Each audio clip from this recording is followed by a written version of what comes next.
भंडारा जिल्ह्यातील साकोली तालुक्यात वाघांच्या वाढत्या हल्ल्यांमुळे नागरिकांमध्ये भीतीचे वातावरण निर्माण झाले आहे। उपाययोजना करण्याच्या मागणीसाठी ग्रामस्थांनी रस्ता अडवून उग्र आंदोलन केले। भंडारा जिल्ह्यातील साकोली तालुक्यात वाघांच्या वाढत्या हल्ल्यांमुळे नागरिकांमध्ये भीतीचं वातावरण निर्माण झालं आहे। नवेगाव नागझिरा व्याघ्र प्रकल्प लागतच्या गावांमध्ये गेल्या 8 दिवसात 2 हल्ल्यांच्या घटना घडल्या आहेत। बांपेवाडा येथील वसंत मेश्राम यांचा वाघाच्या हल्ल्यात मृत्यू झाला। त्यानंतर 27 मार्च रोजी उमरझरी येथील माया सोनावणे यांच्यावरही वाघाने हल्ला केला।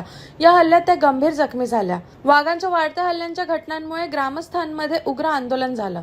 वन विभागाने तातडीने उपाययोजना करण्यासाठी ग्रामस्थांनी रस्ता रोको आंदोलन केले। वन विभागाने गस्त वाढवण्याचे आणि आवश्यक उपाययोजना करण्याचे आश्वासन दिले। ठोस कारवाई न झाल्यास परिस्थिती आणखी गंभीर होण्याचा इशारा ग्रामस्थांनी दिला आहे। जनजागृती करण्याचा प्रोग्राम सुरू आहे।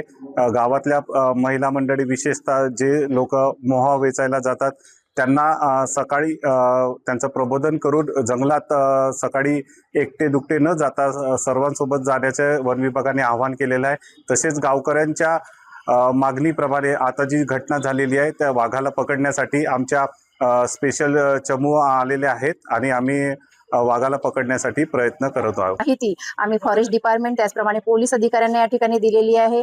बांपेवाडा परिसरात म्हणजे किनी एकोडी या कार्यक्षेत्रातील बांपेवाडा उमरझरी या परिसरात ही दुसरी घटना घडलेली आहे। 5 दिवसापूर्वी बांपेवाडा येथील वसंत मेश्राम यांच्यावर प्राणघातक म्हणजे त्यांचं त्या ठिकाणी ऑन द स्पॉट जीव गेलेला आहे आणि ही दुसरी घटना आहे। त्यामुळे मला फॉरेस्ट डिपार्टमेंटला एक म्हणजे विनंती करायची आहे की जे म्हणजे दहशत निर्माण झालेली आहे, एक हिंस्र प्राण्याची जी गावागावामध्ये म्हणजे दहशत निर्माण झालेली आहे याच्यावर आळा घालण्यासाठी फॉरेस्ट विभागाचे सिंग साहेब आहेत यांना मी आताच नुकतीच आणि दिग्विजय साहेब आहेत यांनी सुद्धा आम्हाला या ठिकाणी सहकार्य केलेलं आहे। पण आम्ही तात्काळ आमच्या जनतेची मागणी अशी आहे की त्या ठिकाणी जे म्हणजे हिंस्र प्राणी आहेत म्हणजे वाघाला त्या ठिकाणी जेरबंद करण्यात यावं आणि म्हणजे नागरिकांची जी काही सुरक्षितता आहे यामध्ये वाढ करावी आणि जी जखमी महिला आहे माया सोनवाने यांना आर्थिक सहाय्य देण्यात यावं, कारण ती महिला म्हणजे आपल्या उदरनिर्वाह करण्यासाठी मिरची तोडण्यासाठी गेलेली होती आणि त्यांचं म्हणजे ती महिला एक गरीब समाजातील असून गरीब घरची महिला आहे, त्यामुळे त्यांना आर्थिक सहाय्य फॉरेस्ट डिपार्टमेंट कडून देण्यात यावं एवढी मी या ठिकाणी मागणी करते।